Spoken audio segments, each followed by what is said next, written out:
Welcome back to Comics Are Dope, the podcast. I'm your host, BJ Kicks, and as this episode goes live, it is Thursday, April 4th, my 10th wedding anniversary. I'm super excited, but that also means that I am not online. I decided to take some time off work, as well as time off of the channel and socials and whatnot. And my wife and I are living our best lives right now. So, as opposed to me pre-scheduling an interview and then not being able to promote that interview, I decided to present to you guys a conversation that I had with my good friend and homie BunkmastaB. Right back, his channel had hit 500 subscribers, if I'm not mistaken, and we were approaching 10,000 here at Comics Are Dope. And he wanted to do an interview just about my journey as a YouTuber, why I decided to rebrand and do Comics Are Dope, as opposed to continuing under my, screen name of BJ Kicks, and just some of the sort of ups and downs that come with a journey in comics YouTube or pseudo journalism or whatever we're calling this thing we're doing here. So a really fun conversation and an insightful one. But before I present that to you, as I'm recording this, we just recently got the news about cartoonist Ed Piskor, who passed away at the age of 41 in an apparent suicide.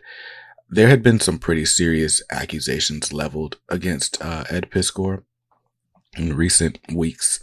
And, I think the allegations were sobering, to say the least. And I certainly think, he would have needed to answer for those, or at least, be able to defend himself. But I don't think in any world that stuff should have cost him his life. And it's had me thinking a lot just about sort of the nature of the internet, the responsibility that we have as users of the internet and just humans in general to treat people well. We don't know what anyone is going through at any given point in time.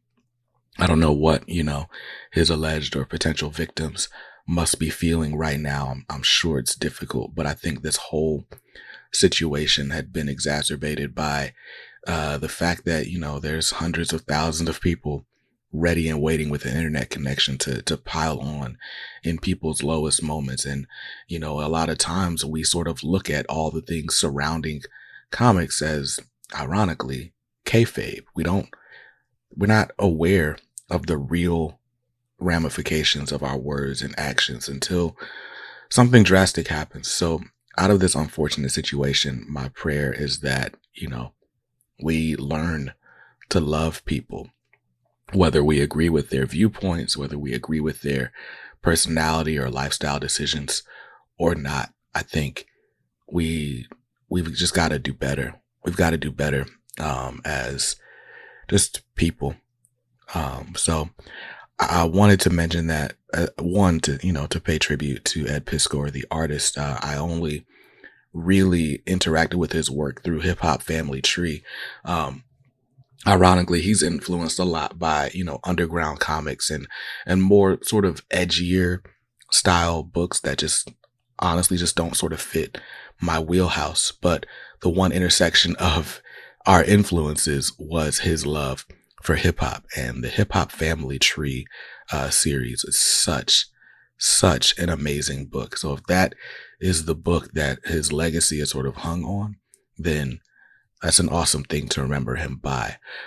Again, my thoughts and prayers are with his family as well as his alleged victims in this time. And if you guys are just feeling like, there's not a way out of whatever situation you've got going on, please just dial 988. There's always better options. I had to bring this up because we end this conversation, me and BunkmastaB, talking about our good friend Skipintosh, and among his many loves was the cartoonist kayfabe channel. And so it's not really a great way to transition out of this moment, but I do think there's just when I started this podcast or this channel, a big reason for it was because there had been so much vitriol spewing online, and I kind of wanted this place to serve as a bit of an oasis for people who didn't want to talk about whatever the tabloids have going on or whatever the latest gossip or speculation is, and who really just loved comics. And it's crazy because there's not too many people who I could think of that loved comics and cartooning the way Ed Piscor did. So RIP to Ed Piscor. We're thinking of you and your family.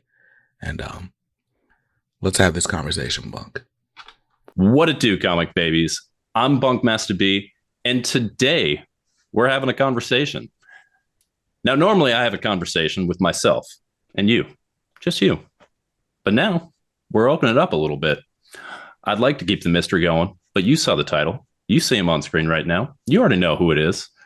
Today, I am honored to have my friend BJ Kicks of Comics Are Dope, formerly KDMR Music until he rebranded, and Kicks on Kicks.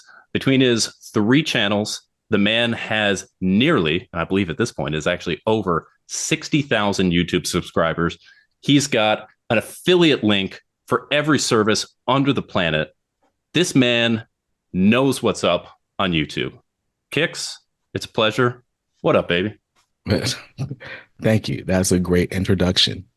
I did not counted subscribers, but that's cool, man.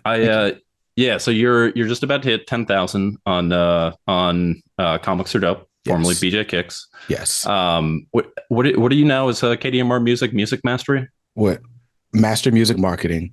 Master Music. Okay. Just about at 40,000. We're at like 38 ish. Is it? Okay. And then the Kicks on Kicks is like sometime. Kicks on Kicks is almost at 5, I think. It's 4,000 something, but hey, whatever. It's not. You've got as someone who struggles to keep up with a release strategy of one video a week on one channel, you literally make my brain hurt looking at what you're doing across the your multiple channels and everything that's going there. So recently, I hit I crossed 500 subs, which is a very small number. Congrats. In YouTube. That's a milestone. Congrats. Thank you. Yes, thank you. The grandiose number of 500, which is not necessarily it. But the way that I got there is I had my year-end video end up clearing 3,000, which was my first of that.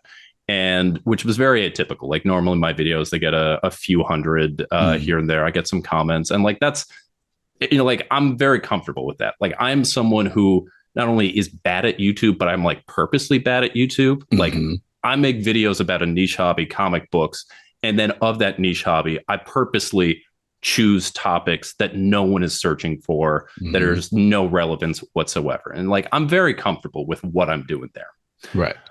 But you're someone who has strived for success and has succeeded.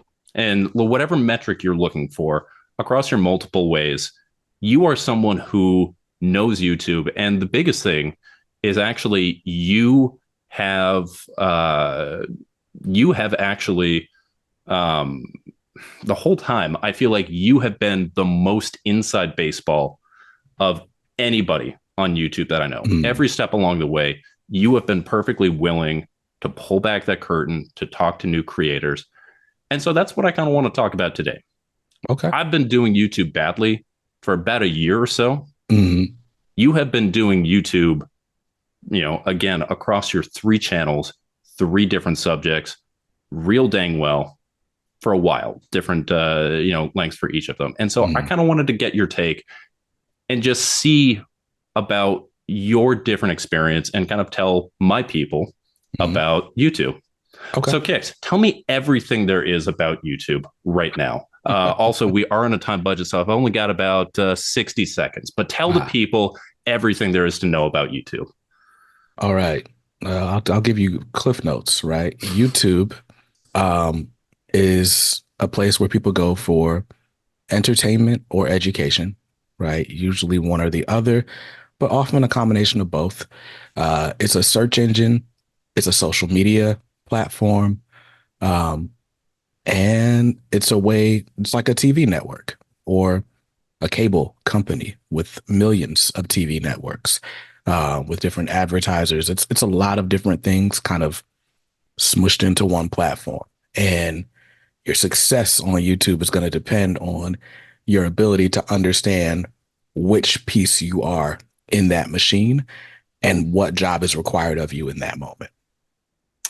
So that was a completely throwaway question. I did not have any intention that you were actually going to answer that seriously, but that was as beautiful an answer as I could get. So I appreciate you doing that. But to start things off here, I want to take this back to the beginning.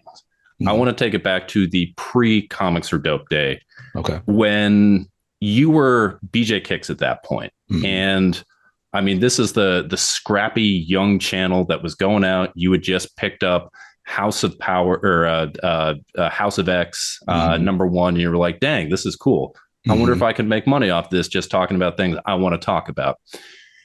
And I want to talk about those early days where you weren't so much a channel at that point as you were a personality. Yeah. And, look back at that first video. There's an introduction video, and it's not so much to the BJ Kicks channel. It's, this is me. I'm going to be doing boxes. I'm going to be doing these different things. Your first overview is Animal Man Deluxe #1. Have you read that yet, first off?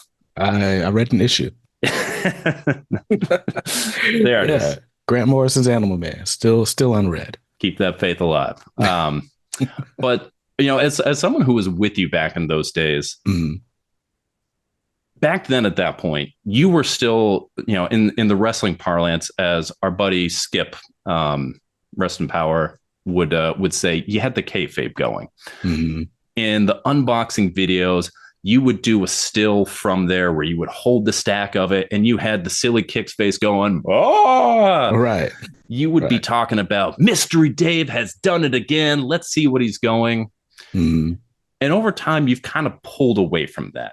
I would still say in your videos you're on, but I would say you're less of a character and just more you're on. Yeah. Can you talk a little bit about, even before we go into the full rebrand discussion, those early days and what you thought you needed to bring to YouTube?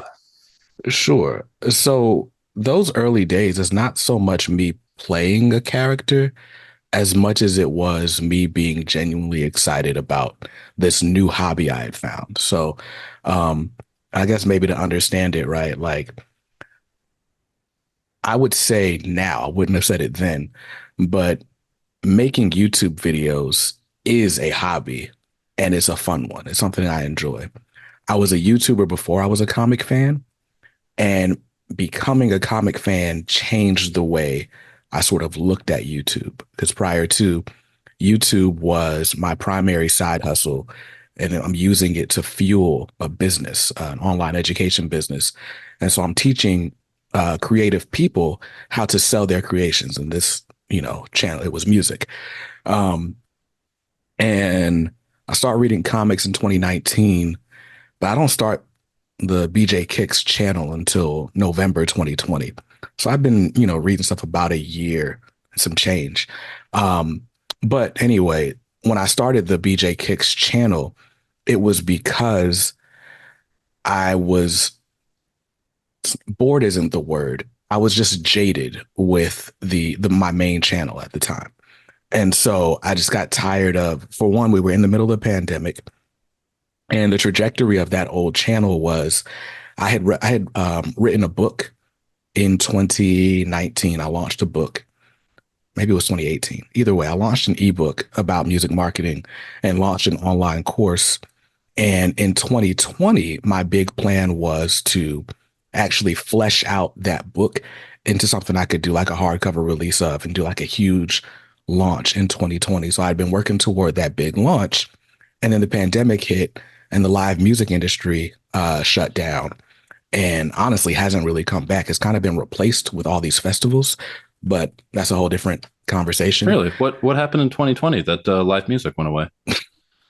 So, but no, the pandemic just shut down the world.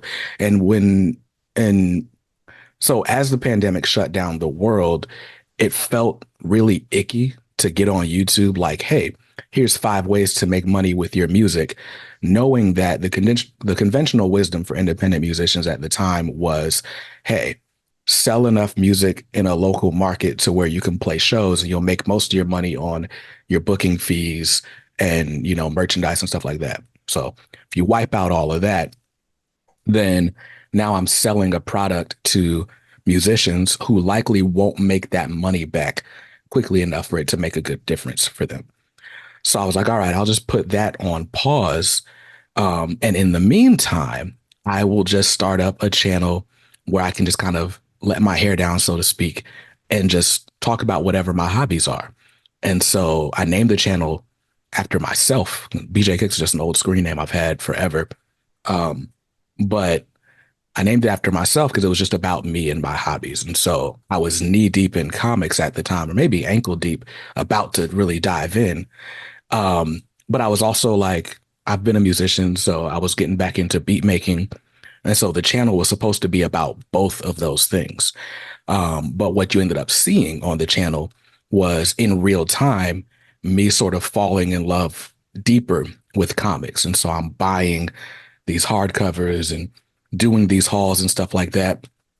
But um, the other impetus for me starting that channel was I found out we were pregnant October 2020. And then, I started the channel in November. And the goal was, hey, I've been setting aside this much money every month for comics. If I start a channel now, I can probably monetize it by the time the baby gets here so that diapers don't have to replace comics in the budget. Um, and so, yeah, that there was that goal. Um, and I was also just in love with community, right? I shop at Ultimate Comics Raleigh, and they were doing these live shows every week, which I was buying ridiculous amounts of things on this live show because stimulus checks. But they had a Facebook group at the live show, and I would find myself just like doing like, general marketing, community manager type stuff. So I'd go in like, hey, what are you reading this week? Oh, here's something I got last week. And I'm having all this discussion and I'm like generating all this engagement, but I feel like I am taking over someone else's group. Like they're here to sell books and I'm just here to talk about comics. And so all of that sort of was the perfect storm that was like, you know what? I should start a channel, grow my own community, and see if I can kind of carve out a space for myself in this hobby. But yeah, so those early days, it wasn't an act. It was me being super excited about comics. It never became an act, but it certainly became like a bit of performance, right? Over time, because it just did. I think after a while you find what's working and you're supposed to like double down. And I had done that. And I don't want to make it seem like I'm accusing you of putting on an act. Like this is not going to be called BJ Kicks as a fraud, exposing Kicks one dark truth at a time. Right. That's where I was just talking about like a character. And again, that character isn't necessarily different from you. Yeah. But again, you walking out, going out, you're not going. Right. When you're looking at people, like it's for sure. Like anybody who's here, there's a performance aspect to it. For sure. There's absolutely a performance to it. And that's just good YouTubing. But the shocked face thumbnails, the massive hauls, all the things, right? YouTube kind of thrives on sensationalism. And you can be a part of outrage culture. You can be like breaking news, or, you can just have a life that allows people to sort of live vicariously through you. And I was definitely the latter of those in the early days. And yeah, so I want to go back here a little bit on something that you were said. Okay. You were on a roll on that one. I didn't want to take away from it, but no, you were. I wanted to, again. I'm here to listen to you, so like you're good, man. But I did want to push back on something a little bit. Okay. I am not into like I can't say I'm a music marketing genius by any means, Hmm. but I've been around. I've seen some things, and I'm pretty sure that the best way to market yourself in the music business is to go put your mixtape on a whole bunch of blank CDs, and then they'll stand on the corner and then shake people down who are walking by for $5 a pop after telling them it's free. Like I'm pretty sure that is a time honored tradition. And if you're not doing that, are you really a musician? So I Yeah, nah. mean, Yeah. Nah, you so know what? I got like 300 videos on a whole channel that you can watch to get out of that mentality. uh, again, if you're telling me that's not the way to do it, I don't know that I'm buying that ebook. I'm not putting money in that collection plate that's going by. Um, so you talked a little bit about community. And I Hmm. think honestly, that is both something that's really special to your channel and just sort of comics YouTube in general. Hmm. So you launch back in the day the K Squad, Yeah. and it starts off as a Facebook only thing. Yep. And these days, you can't find an upstart YouTube channel that doesn't have some type of social media community offshoot that's going on there. Right. Everybody seems to have some way to connect with that YouTube channel that's not just talk to me in the comments. Hmm. You were really one of the first people I remember that put it dedicated out there, that you put that space that was going on. Hmm. And I think, especially during the pandemic, one of the things that grew comics YouTube so much was this sense of isolation that everybody in the world felt, no matter Yep. what you were in. Hmm. Like, turns out when you can't go anywhere and you're stuck with the people in your house, and most people can't go to work, Hmm. you feel pretty isolated and cut away from things. And Yep. so that idea that people are creating a space where the things you like, you can go with other people, Hmm. like that was, I think, a huge thing that propelled the medium there. And again, I now it's commonplace, but the Case Squad was kind of the first of its kind that I remember seeing, where there Hmm. was this big push, and especially the fact that it was a free buy-in. You look at a Hmm. lot of places now, and it's like Discord access is premium level, or we're chatting all the time in our Patreon. But you were one of the first people I remember that was really pushing that, first on Facebook and Hmm. then later on Discord. Hmm. Can you talk a little bit about how your dedicated community, sort of what that did for your videos, sort of both how your videos fueled that and then how that fueled your videos? Sure. Yeah. So the K Squad was pretty early on. I guess for context, I told you I started the channel in November because we were pregnant. We found out in October. My daughter was born in March. She was born prematurely. And so a big part of this story is I sort of switched to being a daily content person. Um, I started actually a little bit before she was born, just as an experiment, but it sort of became like just my coping mechanism during that whole NICU journey.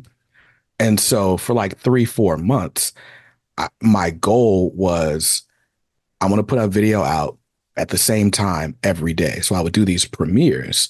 And so in the premiere, we had the live chat and people could be like, oh, premiere squad, such and such. And it was just something fun where I could see the same, 3, 4 people, because it was never that many in the comments, but they're chatting it up like, oh, snap, that was cool or whatever. And it was just another layer of interaction. And there was a guy there. His name is Zachary, but he kept asking, like, hey, do you have a Facebook group? Like, you should do a Facebook group. And I was like, yeah, I don't really know what I would call it. But there's one day on a video in that little premiere chat where we're like workshopping the name. And so I'm like, okay, the K team. I don't know. I like squad. We'll do K squad. And it's like, all right, cool. Like for SEO, I would never have chosen the K squad because it has nothing to do with comics. Um, but it was born in the comments of like the YouTube premieres. And I don't know how it grew. I know that whole like weekdays at 11 o'clock was a thing.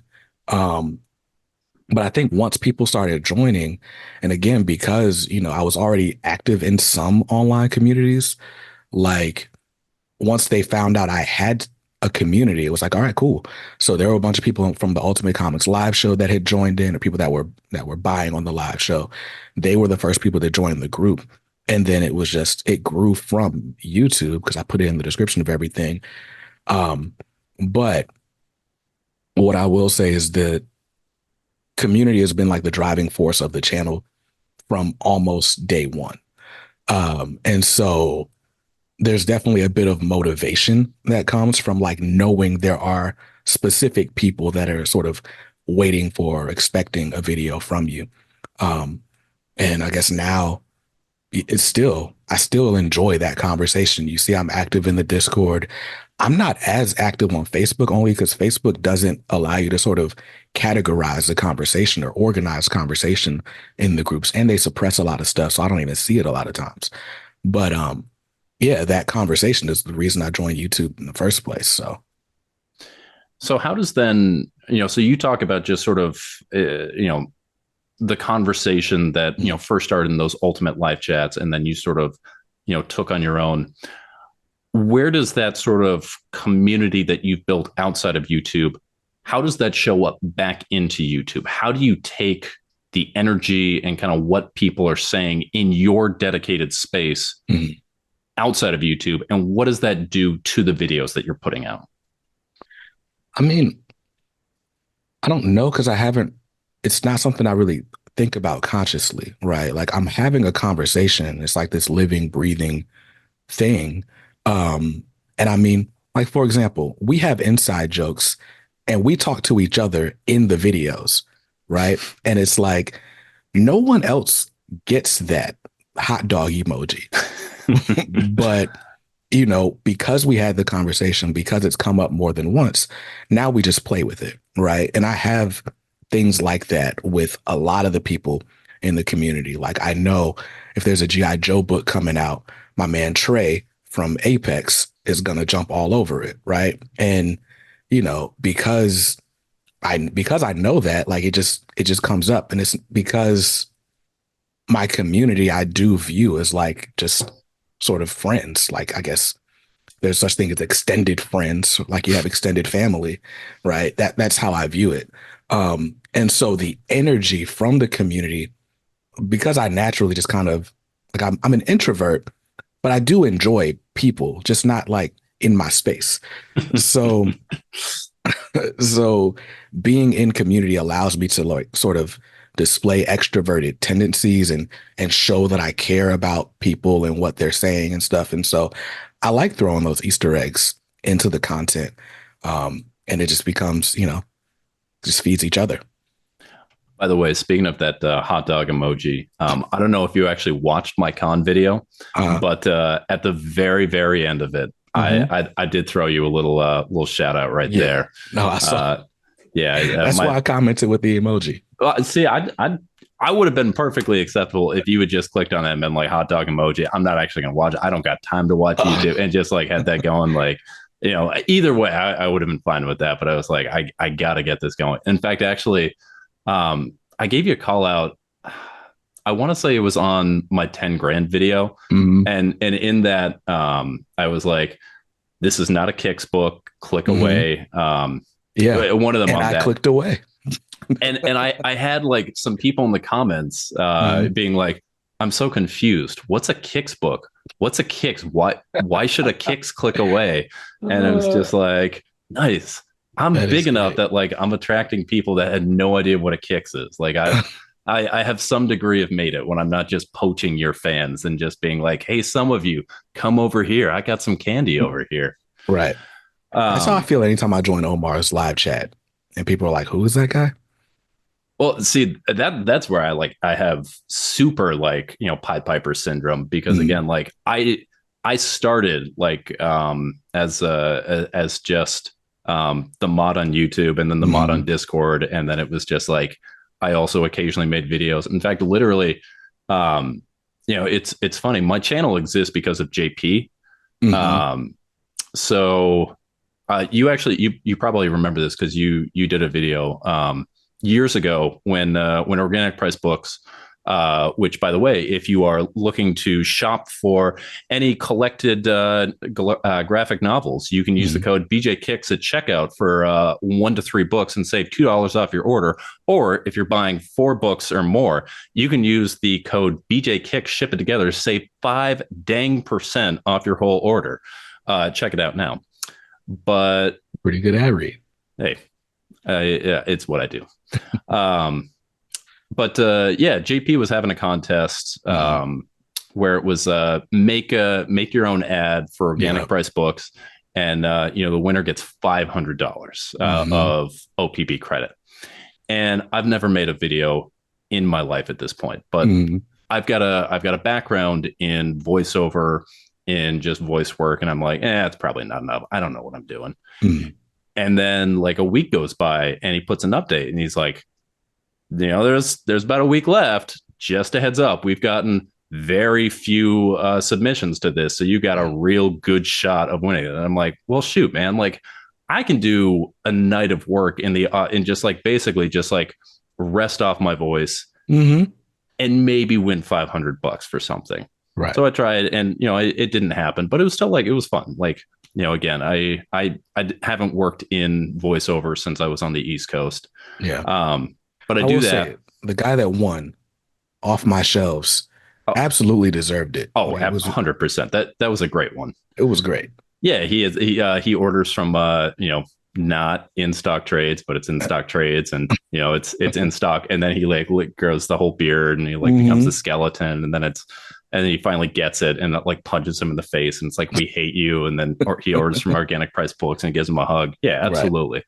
And then the coolest part too is he's actually overseas, so like he doesn't have the normal opportunity to order from Organic Price Books, but with that, like it's able to eat up those exorbitant shipping costs. So yeah. Absolutely.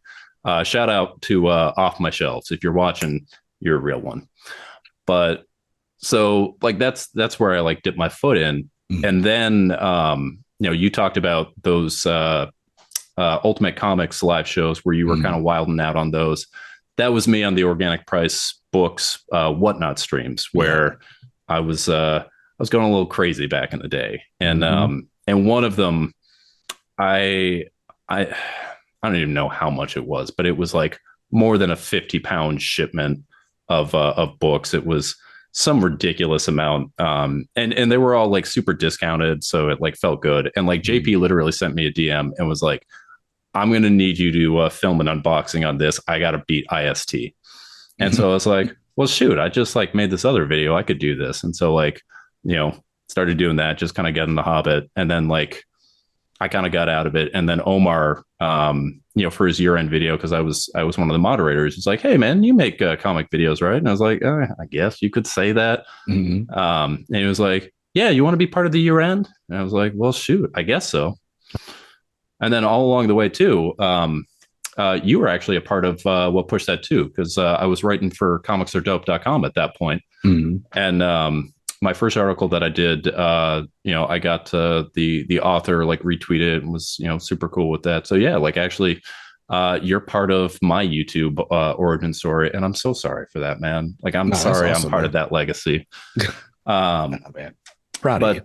But speaking of Comics Are Dope, which, by the way, I'm using a different camera. I had to change my setup because it didn't work, so you guys can't normally see. But this whole time, I've been repping Comics Are Dope right here. I want to talk to you a little bit about the rebrand that you went through. So, you kind of publicly fell out of love with YouTube, and you were feeling like you needed a little bit of a change, which, after any amount of time doing daily videos, I get. And, you were off that daily schedule, but you were still on that grind to a certain extent. And, you kind of felt like you lost your little way a little bit, and you pivoted. Yeah. You changed the brand. And what I want to know is like, in a situation where your brand at that point is your name, BJ Kicks. Yeah. And you, at that point, like people have been looking to you. Like I remember back in the day, you were going on YouTube shows and people were like, how do I grow like BJ Kicks? Like you had done some things, you had sponsors, you had like people backing that name. Yeah. what is it like for you making that decision, even with the burnout that you were feeling, to say, I'm going to come off of that brand recognition. I'm going to step away. I'm still BJ Kicks, but I'm not Mm-hmm. going to be BJ Kicks anymore on YouTube. Like, what does that feel like? And how do you come to that decision? Um, I mean, trying to put myself back in that time period. I rebranded January of 23. There were a lot of things that happened behind the scenes that sort of led up to that. Um, so I started off 2022 with a sponsorship from a local comic shop. And at the same time, and I get all right, we'll just do super inside baseball, right? So YouTube doesn't pay a lot. Comics YouTube especially doesn't pay a lot.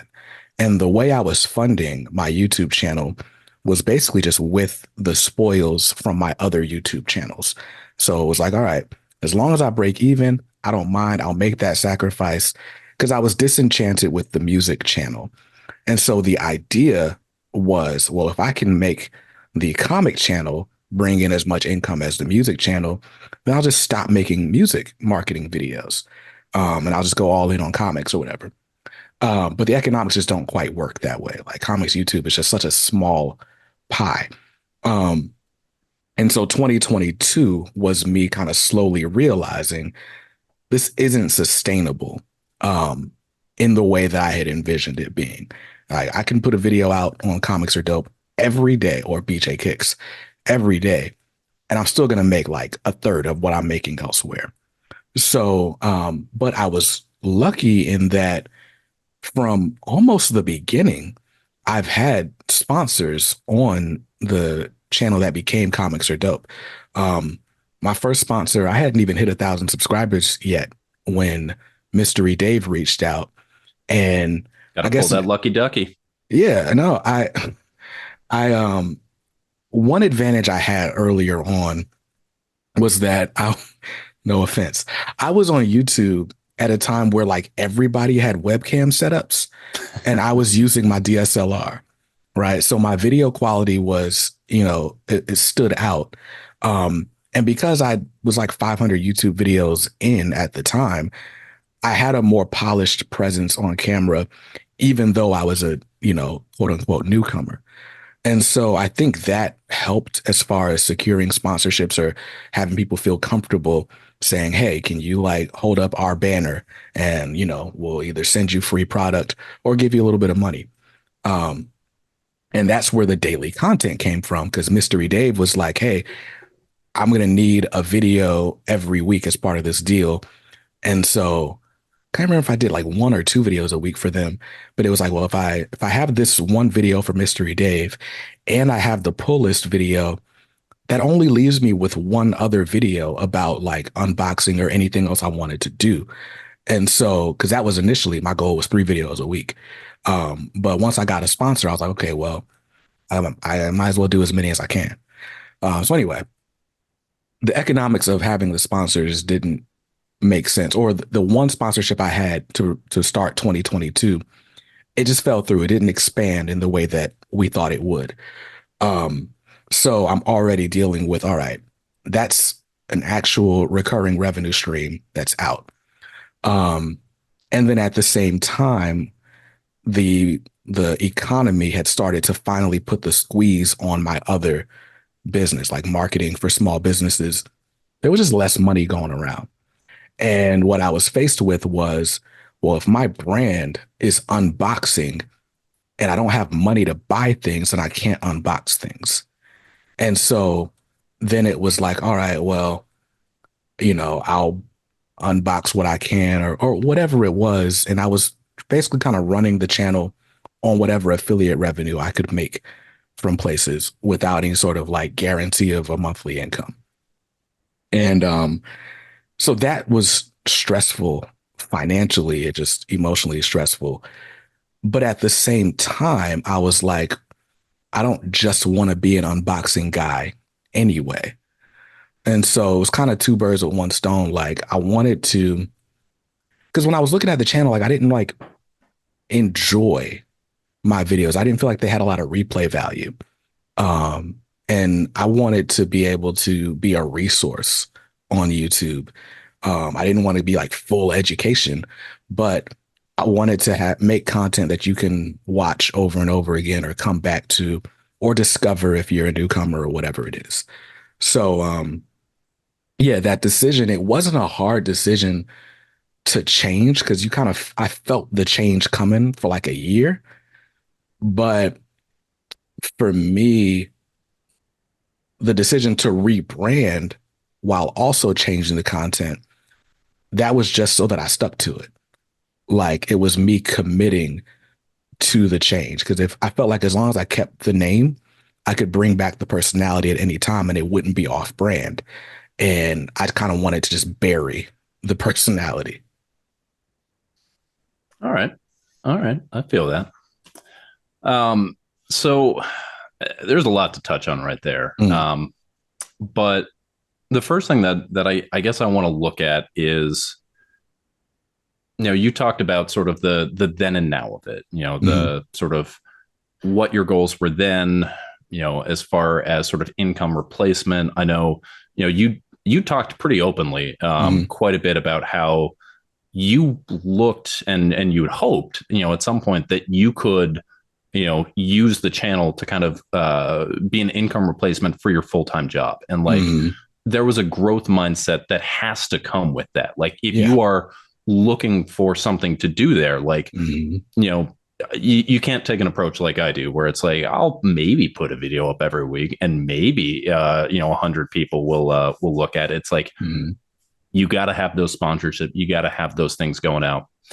So looking back to something like that, and I want to sort of bring this back to a recent endeavor that you did. Okay. So like you said, you started with 3 a week, and then you expanded to one video a week, and you did that partly as kind of a coping mechanism. You had different sort of life obligations that you're going at the time. Squeaks in the NICU. You're doing your trips back and forth, but it's a way to unwind from the stress that's going on there. Right. Flash forward to December of last year, and you do the 24 days of Kicksmas. Yeah. Yeah. You'll notice it's not 25 days of Kicksmas, because I'm still holding you to the fact that we were promised a double ship video on one of the days to make up for the day that you missed. Never got it. You didn't get it. Never got it. Because I was actually 2 videos short. That sock unboxing was supposed to be the one video just in case I missed a day. And I actually missed 2 in my recording. You still put up content. It still counts. It doesn't matter what. You're on the 25th day. It was like 3 minutes of you saying Merry Christmas from Kicks to you. So like, because I got sick Christmas Eve. Like you can see it all in that video, but not anyway. So yeah, daily content then versus daily content in December reminded me of how unsustainable daily content is and how I sort of fell into the trap before. For those that can do daily content and have it be valuable content, like someone like Omar, right, from Near Mint Condition, is someone that I would consider in that category, right? Makes videos every day or nearly every day, but every video is a video like worth watching at least twice, right? But for me, I never got to a schedule where it was like I'm batching content, right? I think that's the best way to do it. Like sit down for a couple of weeks, record your 7, 8 videos, make them as highly produced as you want. And then when they're ready, you just schedule them, right? I never had time to do that. So when I was doing daily content, both 2 years ago and now, I was recording, editing, publishing most of the time in that one day. And when you're making videos like that with a family and a job or whatever, you just got to make a video about whatever's around. And so it's like, here's my action figure collection. Here's, here's some books I regret buying. I was organizing books anyway. Oh, here are my favorite Batman covers. And it's like that has some value, but again, it's unsustainable. And so yeah, doing 25 days of comics reminded me why I don't do videos every day. If I were going to do a video every day, this would have to be my full-time thing. Or I'd have to like take a leave of absence from work or something. Um, yeah, more power to those that are able to do it.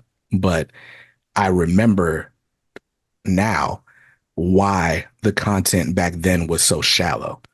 And I didn't like that it felt shallow in 2023. So, yeah.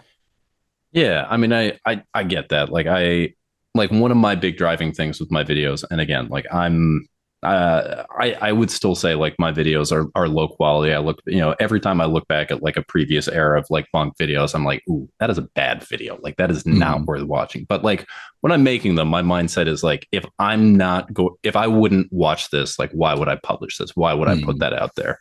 And so whatever my sort of like quality is at that point, that's sort of like my driving principle. So like that whole idea going there. But so I want to kind of broaden that a little bit. Okay. So you're talking about sort of your mindset in 2023 versus your mindset back then. I want to take this a little bit to what you view as YouTube now versus YouTube then, because I remember very, very publicly on one of your live streams. I want to say it was one dedicated to where you were like, ask me about YouTube, like any of your questions, I'll go ahead and do this. And one of the questions you got was, what is more important to a successful YouTube channel? Quality content or quantity of content? And at that time, you, without skipping a beat, you said, if you are only looking to quote unquote succeed on YouTube, it's quantity. Doesn't mean you're going to make a good channel, but if you want to succeed at the YouTube game, it's going to be with quantity. Yeah. And you also got one of your angriest comments on that one being like, I can't believe you would go ahead and say this. I lost all respect for this channel. How dare you go ahead and see this? You seem like a nice guy, but I'm never going to watch again, which was like, I love that, like that the guy threw in there. You seem like a nice guy, but I'm still going to rage on that. And again, I want to make it clear. At no point did you ever say, as a creator, you should not make quality videos. You were saying like, if you want to play the YouTube game, this is what YouTube rewards. Right. So that was YouTube back then. And obviously YouTube, we've seen algorithm changes. We've seen them pushing shorts. We've seen, the rise of TikTok. We've seen tons and tons of things. When you look back at just sort of what you view YouTube as far as like how to play the YouTube game, how do you differentiate what you like when you're putting out a video and you say, this is going to be a good one. Like this is going to get the views, even if it's not necessarily one of your best videos. So this is not, the videos that you're putting that time into, milestones, uncredited creator that you're putting that time into, but you're like, I'm going to get some views on this now versus the stuff that you were putting out then. How do you see YouTube as a different creator space? YouTube is, how do I say this? YouTube is more of a cesspool now than it was then. And it was already like, it's kind of wild. What I didn't realize at the time when I started the BJ Kicks channel is I was experiencing like this surge of growth that YouTube was giving to everyone because so many more people were watching YouTube. And so it was like I was a part of a trend of collectibles YouTubers. And it was like, oh, hey, statues and fishing poles and sourdough bread and whatever, right? Like outside of comics, YouTube was just everybody was watching, everybody was looking for hobbies to do at home and so on. And, I was rewarded because I was putting out content consistently at a time where people were hungry for it. And bread. They were also hungry for bread. They were hungry for the sourdough bread, apparently. But Yeah, and now we're in this sort of like attention economy, like fully. Like I feel like YouTube used to be like, oh, if I'm looking for something, I'll now you go on YouTube and you scroll mindlessly through the shorts in the same way that you would on TikTok. And so now it's even more like people are like just fighting to get attention. And if you want to play the attention game, you absolutely can. To me, I find it exhausting, and you can see when it's genuine and when it's not. Like we we have our YouTubers that we kind of poke fun at, right? Privately, I guess.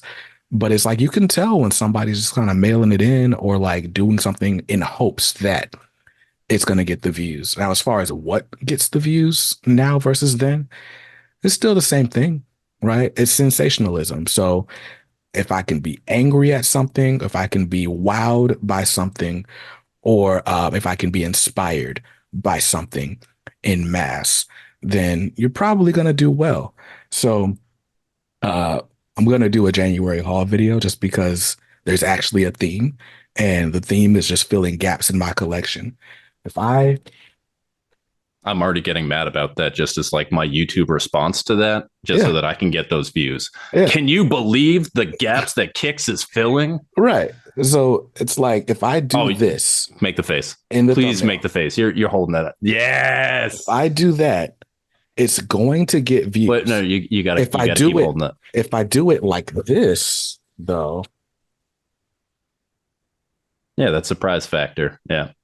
nobody knows what it is. Oh my gosh, I wonder what he's holding.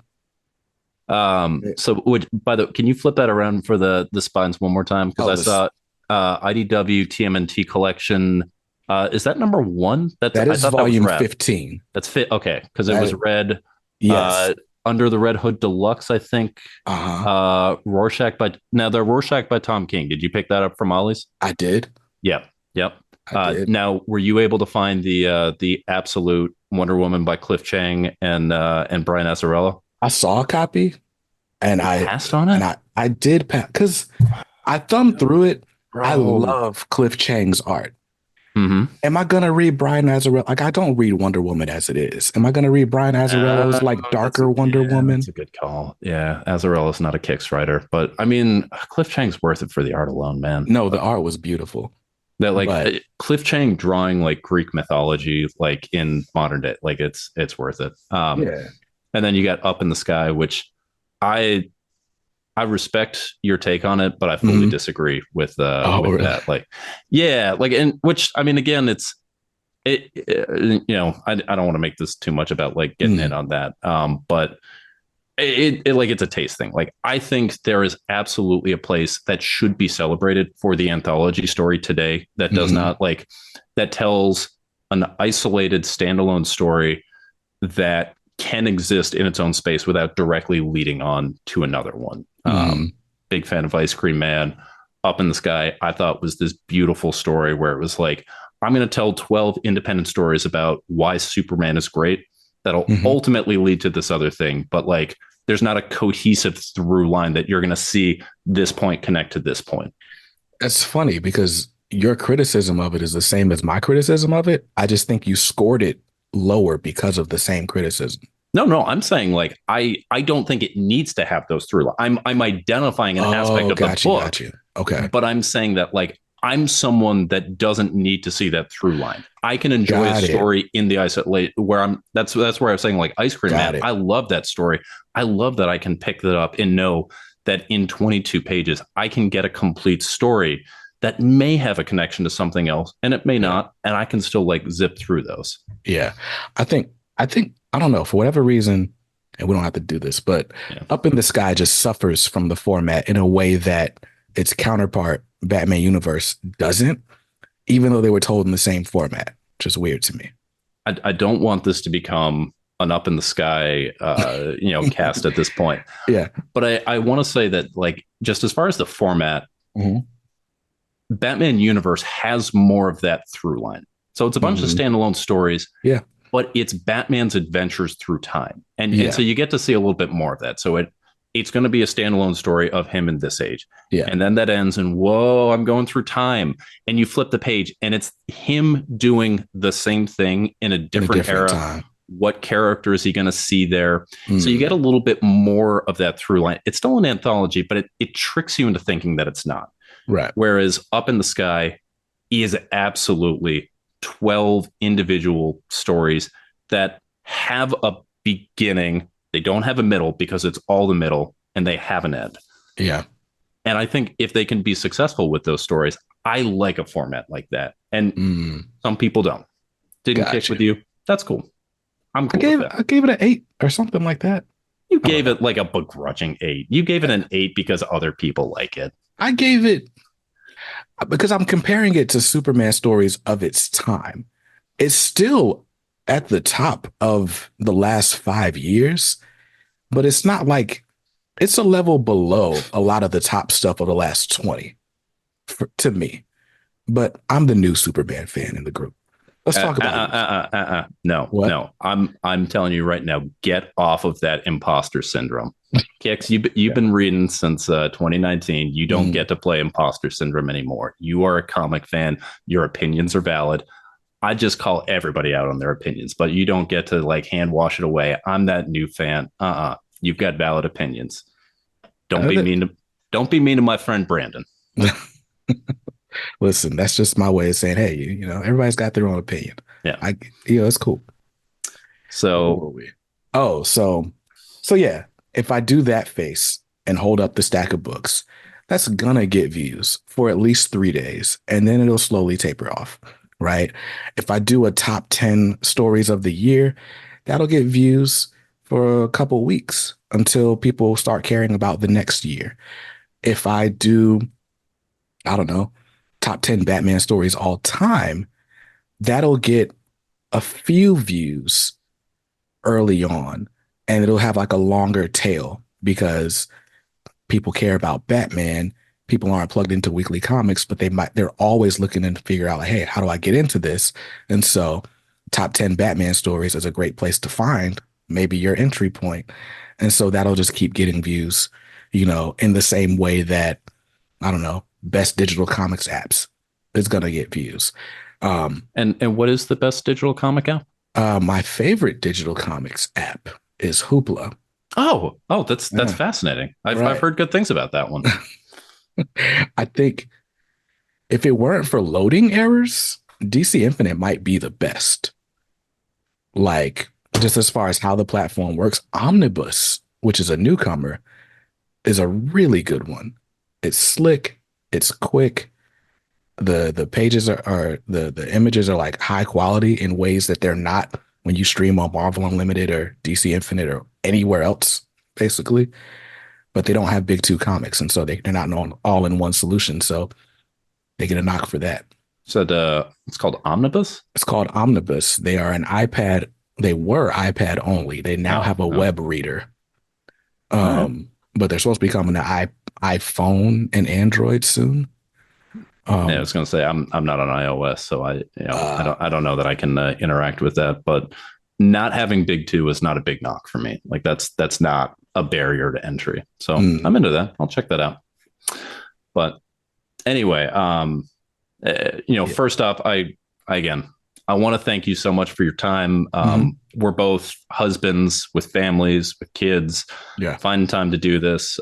We both have talked about how staying up late is something we don't do very well. I've been incorporating that miracle morning strategy you've been talking about more and more. Like staying up late is not something I can do. So while I could continue talking like this and I could yell at you for your taste in Superman stories for another 3 hours, right? I don't want to hold either of up to this. So I want to end this conversation by saying that this past year, we both lost a dear friend and maybe the best part of the online comics community, Curtis Fisher, Skip and Tosh, the thing that is right with comics. If you don't know Curtis, if you don't know Skip, we both put out videos. He was present everywhere, but Skip was someone who loved comics in a pure way. Yeah. in the kind of way that everybody should love comics. And he talked about them in the way that people should love comics. I have said many times before, and I will continue to say, I have never been happier to disagree with someone than I did with Skip. He was part of my favorite comic reading journeys that I did, including Four Kids Walk Into a Bank that we did together, which is still one of my all-time favorite reads. And so much of it was that experience of all three of us coming at it from, sort of our different reading experiences. Right. I still can't read that when I do my rereads without thinking of the main character is Spinelli from Recess after you calling it out. And I want to just ask you, what was your favorite Skip recommendation, and what do you want to take from Skip as a comic reader? Like, what do you want to take with him moving forward into 2024? Okay. Let's turn around and look at the shelf. Let's see.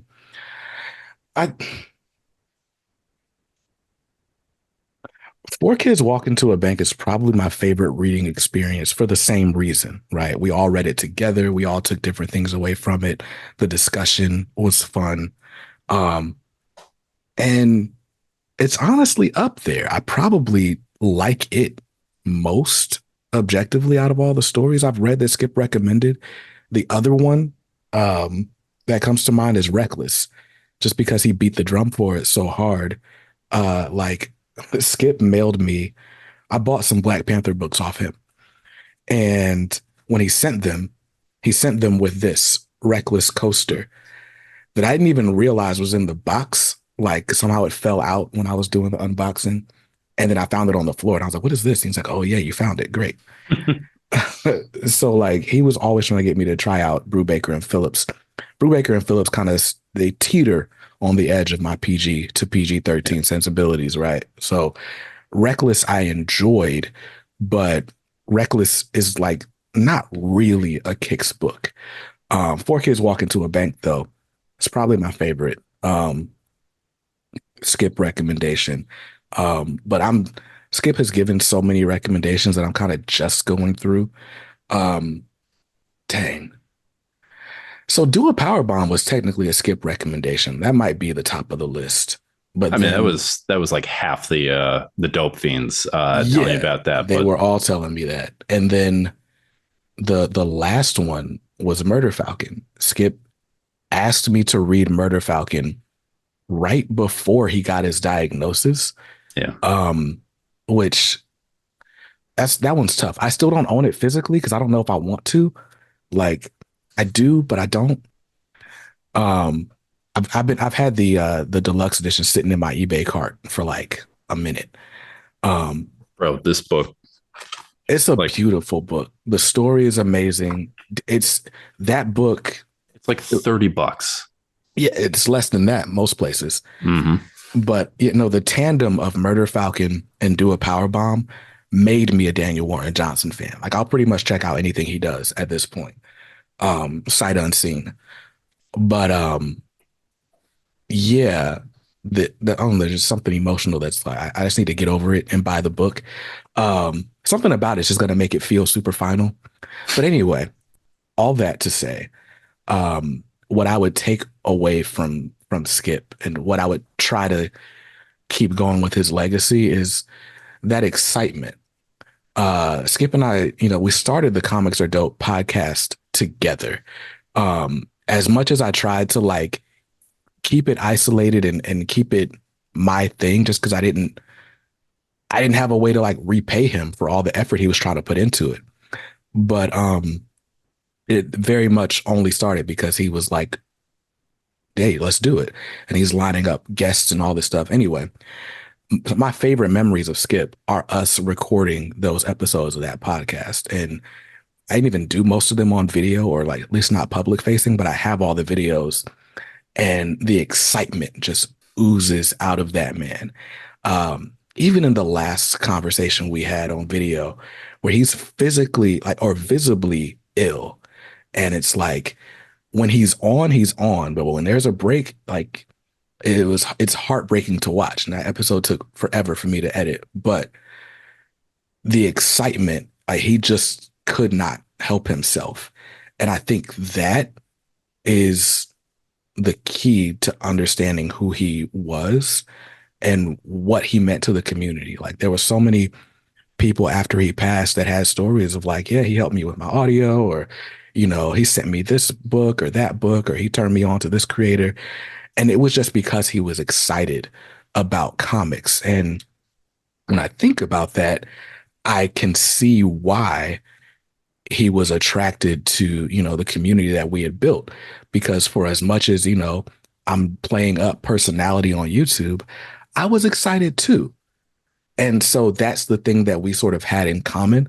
And that's the thing that it's is easiest to let go of as you try to make the hobby more of like a pseudo business, right? So what I would want to keep alive is the excitement for not just the stories, but the people. He was so excited to talk about his favorite creators, to talk to some of his favorite creators, and to just talk to us like regular people just on the internet. Um, so yeah, as I'm starting the podcast up, it's with that in mind. Like I want to be excited about these conversations. If I'm making a video, I want to be excited about the video. Like before I turn the camera on, while I'm on camera, while I'm editing, I don't want to put out a video that I'm like, oh, here's that video for some views. Nah, like I want to be excited. Um, and that's what keeps you young, right? So that's the thing that I take away. Nice. I think that's really well said. Um, yeah. I mean, I talked before about how Four Kids Walk into a Bank is still one of my favorite, reading experiences ever. That's a book that had sat on my shelf for literally years. I'd bought it. I'd heard it was great. And I mean, like so many books, you can see off through there. They're books that I'm super excited to get to, and it never ends up happening. And when he had that push and he had that reason to, it was. I love that, man, and just like each of us going at it in a different way, and like, Skip always used to tease me that it's my ideal comic would be no action and nothing but 9-page grids of just characters looking at each other and slowly sipping coffee in a coffee shop. Because I like my books on the talkier side, and right. And he's someone that like that action balance a little bit more, and in that book, I counted, and there was multiple pages where it wasn't a 9x9 grid. No, it was like there were 24 panels on the page, and I just had to give it back to him on that. But there was something there that we all could love, and I'll never forget that, man. But yeah, so in the last book we ever read together, 20th Century Men, was my book of the year last year. Wouldn't be me with all. You go grab that book. I'll keep them busy. I had to pick up some original art from it, and we're talking about Brubaker and Phillips. When I bought my criminal page, which is on the other side.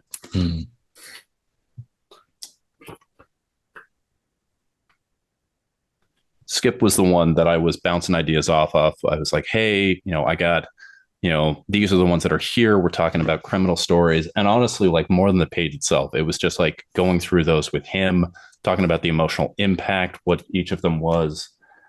And when I bought these, unfortunately, by the time I had a chance to do so, he was no longer with us. And every time I look at them now, I just think of the last book we got to read together. And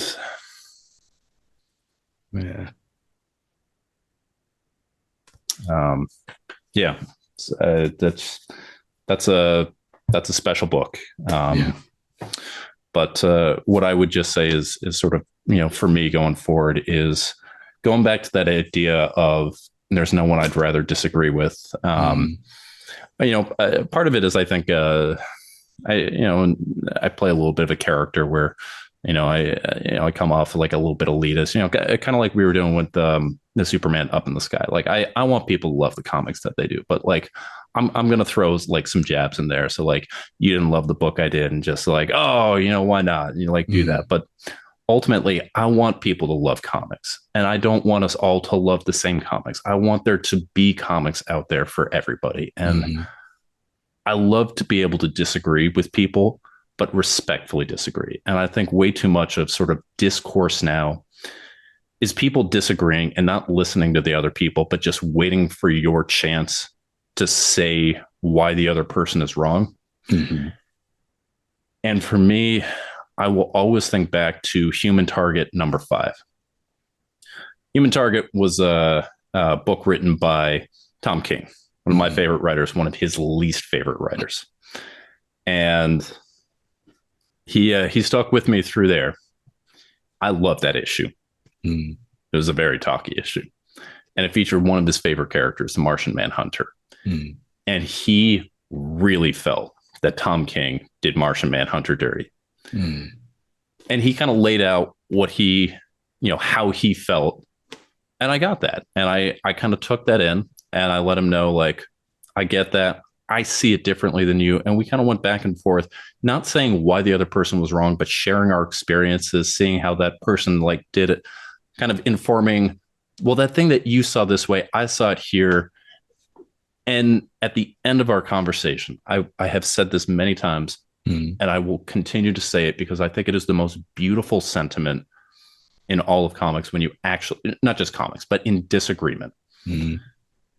Skip told me after we had explained, our different viewpoints and we were, wrapping up, I wish I could read this the same way you did. And he did not say that in a hand waving, just like, wish I could, see it the same way you did, but I have to read it as an adult. But literally just, I wish I got that same joy that you are clearly expressing in this thing from me. And I think that is just such a beautiful sentiment to disagree with. Yeah. Even if something is not your cup of tea, understanding that there are people who love it. And instead of trying to bring them down and say, you're wrong for liking this thing, I wish I could love this thing like you love that thing. I think that is beautiful. Yeah. And I want to keep that first and foremost in my thought. And even when I'm just kind of joking around, not try and bring people down because they didn't like the books I liked, but instead try and bring everybody up because comics are dope and we should all be there to read them. For sure. But with that, Kix, you have given me quite a bit of time. I think we've all gotten a pretty good look behind the YouTube curtain. I think we're all coming out of this a little bit wiser, a little bit more emotionally mature, and I think kind of more secure people.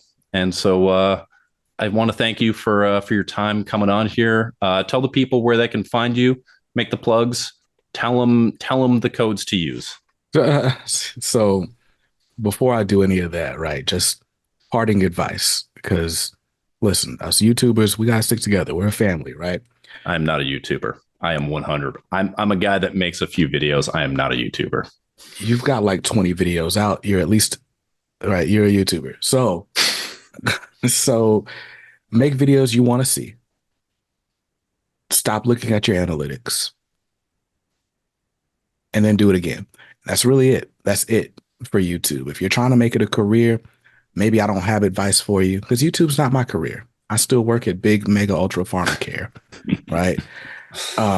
There are ways to make YouTube a profession, but I mean, we're seeing it across the board. I don't know if you've been seeing all this stuff in your algorithm. Maybe it's just all the people quitting. And it's like this loop, like, cause it's people quitting and then people talking about people quitting. That's all I keep seeing on YouTube. But it's happening that way for a reason. Like the way YouTube works is antithetical to like being a stable person mentally.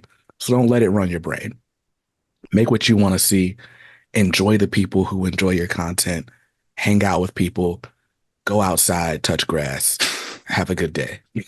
That's my parting advice for anyone trying to get into this. Have fun doing it or don't do it. But yeah, And touch grass. And touch grass. So, where do you can find me? I'm BJ Kicks. I am at BJ Kicks on all the platforms worth mentioning. Uh, the platform formerly known as Twitter, Instagram, Facebook, it's BJ Kicks. Um, my YouTube channel, youtube.com/at comics are dope. We just recently started up the Comics Are Dope podcast again, this time with a focus on interviews. So I've got conversations with creators coming out every Thursday, and you can actually find the audio on YouTube. Eventually, some of those videos are going to be behind a paywall, just because there's no way to get them out with the other content. But the podcast will be available. So check out the Comics Are Dope podcast on all podcast platforms. And other than that, subscribe and stay tuned. Awesome. Well, once again, thank you, Kix. Thanks you for being a great steward of the medium. Again, you've been doing this for 3 years. Regardless of what you think of yourself, you are a comics reader. And I appreciate you just coming on, sharing yourself, sharing your insight as we all kind of move forward with this. But with that, I've been BunkmastaB. You all have been amazing. And I'll catch you next time. See ya. See ya.